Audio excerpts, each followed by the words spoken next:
Graças a Deus, a paz do Senhor. É um prazer, uma honra estar aqui mais uma vez. Glória a Deus. Para trazer a palavra, uma parte, uma porção da palavra de Deus. Porção essa que nos é dada pelo Espírito Santo, né? Ele é que nos traz toda a revelação, todo o entendimento, tudo aquilo que procede do céu, né? Sem a ajuda dele seria impossível.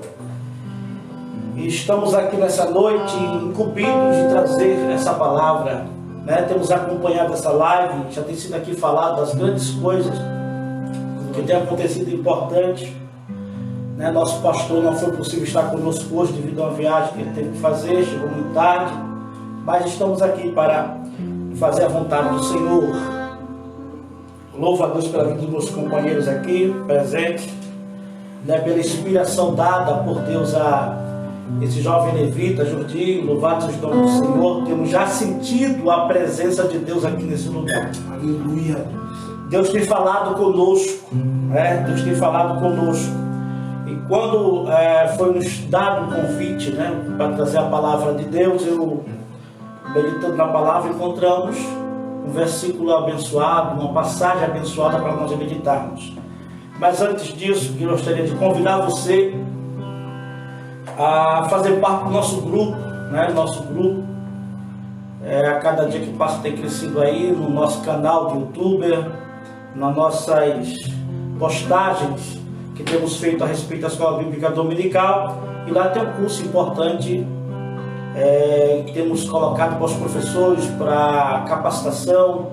Nós vamos colocar esta semana um grande conteúdo a respeito de capacitação de professores, mas já tem lá orientações para o superintendente, orientações para o secretário, orientações para o tesoureiro da Escola Bíblica Dominical, além de outras informações, assim como pregações também que temos aqui nessa página da nossa igreja, aqui da nossa igreja, no próprio Facebook, né? Você encontra lá também. Queremos pedir, se você ainda não compartilhou aí, compartilhe, né? Pega esse dedão aí, meta aí nesse compartilhar e compartilhe essa live para que ela alcance mais algumas pessoas e que a obra do Senhor ela seja divulgada mais e mais.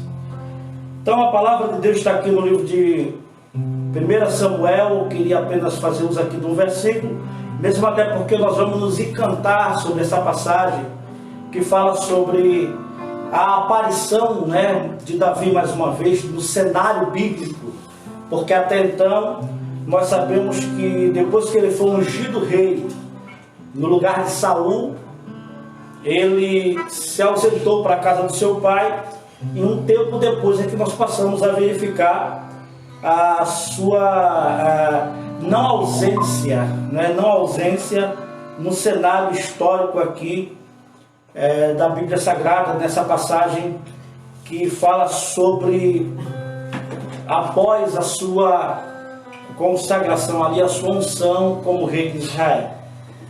Então a passagem do Senhor, o livro de 1 Samuel capítulo 16, versículo 18. Então respondeu um dos jovens e disse: eis que tenho visto um filho de Jessé, o belemita, que sabe tocar, é valente, é animoso, homem de guerra, sisudo em palavras, de gentil presença, e o Senhor é com ele. Nós já temos prego essa mensagem, ou pregado essa mensagem, sempre enfatizando essa passagem a respeito de Davi. Nós sabemos aqui que este episódio é um episódio um pouco triste, porque por desobediência de Saul, um espírito da parte do Senhor vinha atormentá-lo. E a Bíblia diz que todos os dias ele era atormentado por esse espírito, de maneira que a situação já estava complicada, porque esse espírito mau ele não dava sossego. E era assombrado todos os dias Saul por esse espírito.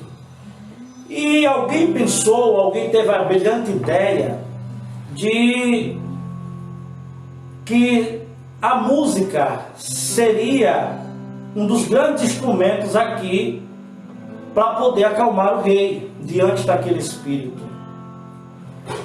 Então perguntou-se, né, ali se existia ou se tinha alguém que sabia ou que saberia tocar.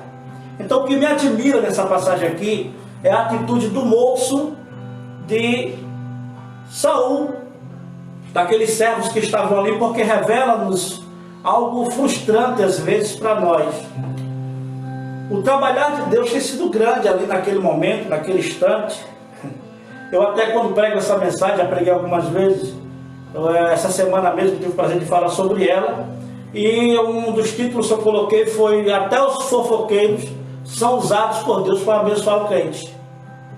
Porque me admirou essa observação feita a respeito desse jovem, porque aquele jovem sabia da vida de Davi por inteiro.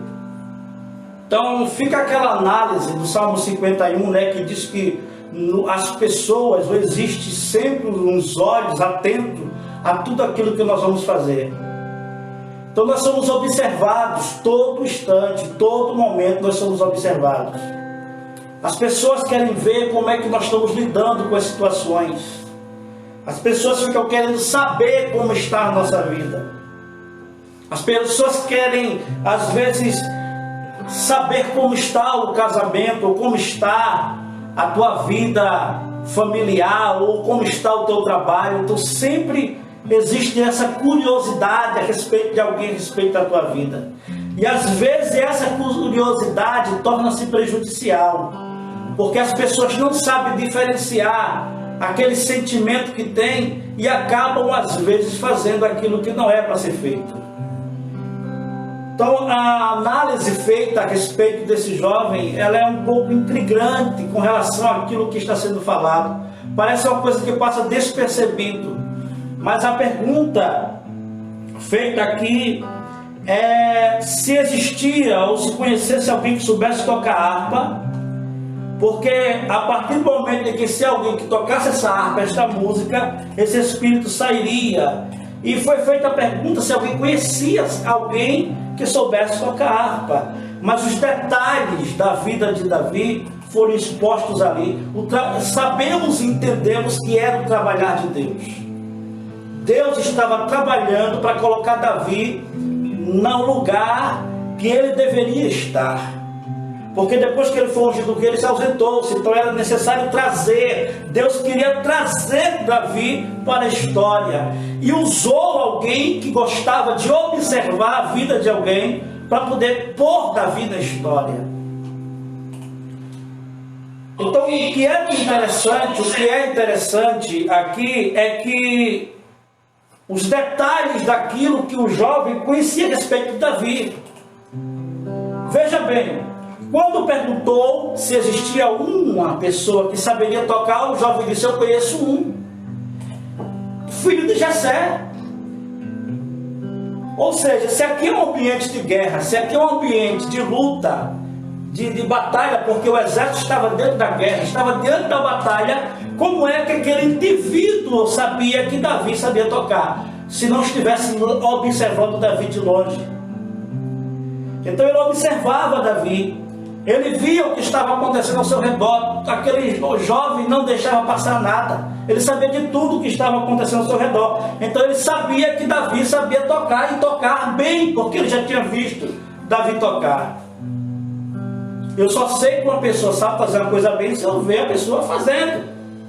Se eu não ver você fazendo aquilo que você disse que faz de melhor, eu vou questionar. Eu nunca vi, né? Eu nunca vi fulano fazendo, então não tem como eu dizer que ele faz bem. Mas o rapaz faz questão de dizer aqui que Davi era aquele que sabia tocar muito bem. A parte que é interessante é que o único lugar que Davi tocava era no seu ofício. E para quem não sabe, Davi era um pastor de ovelhas. Era aquele responsável por pastorear as ovelhas. Então aonde Davi tocava? No pasto, acompanhando as suas ovelhas. E aquele jovem fazia questão de ir lá no pasto ouvir Davi tocar. Embora que Davi talvez, não podemos dizer, não soubesse que ele estava ali. Mas veja a riqueza de detalhes que aquele rapaz dá. Ele diz que ele sabe de um filho de Jessé, o belemita, diz que ele sabe tocar, diz que ele é valente. Veja bem, aonde ele viu a valentia de Davi, se não estivesse observando Davi constantemente? Ele viu a valentia de Davi no momento que Davi pegou o urso, destroçou o urso por causa das suas ovelhas, na defesa das suas ovelhas. Ele viu Davi quando Davi agarrou o leão, que queria acabar com sua ovelha e destruiu o leão, porque ele conseguiu matar aquele leão. Ele viu que Davi era animoso quando não perdia o ânimo diante das lutas, das batalhas e das perseguições sofridas por aqueles que tentavam destruir a sua ovelha, porque constantemente o criador de ovelha sabe que é atacado por coisas. Então como é que eu vou saber o que se passa na vida de alguém se eu não acompanhar a vida dele constantemente? Nós chamamos esse tipo de pessoa de pessoas que gostam de estar observando a vida dos outros. Pessoas que esquecem de olhar para si próprio, que esquecem de olhar para a sua vida e se tornam tão pequenas a ponto de estar observando a vida dos outros. E acabam colocando uma mordaça ou acabam se enforcando a si próprio. Mas a mensagem que eu quero lhes trazer nessa noite é que todo laço, tudo aquilo que está preparado contra você não vai prosperar, tudo aquilo que foi armado não vai adiante. Toda palavra contrária, tudo aquilo que tem sido dito ao teu respeito, vai ser colocado por terra. E se pensam que é para o teu mal, será para abençoar a tua vida, porque Deus está no negócio. Glória. Quando nos levantamos, ou quando se levanta alguém contra nós, é sinal que a nossa bênção está próxima. Estamos sendo perseguidos. Em alguns estados, estamos sendo afrontados.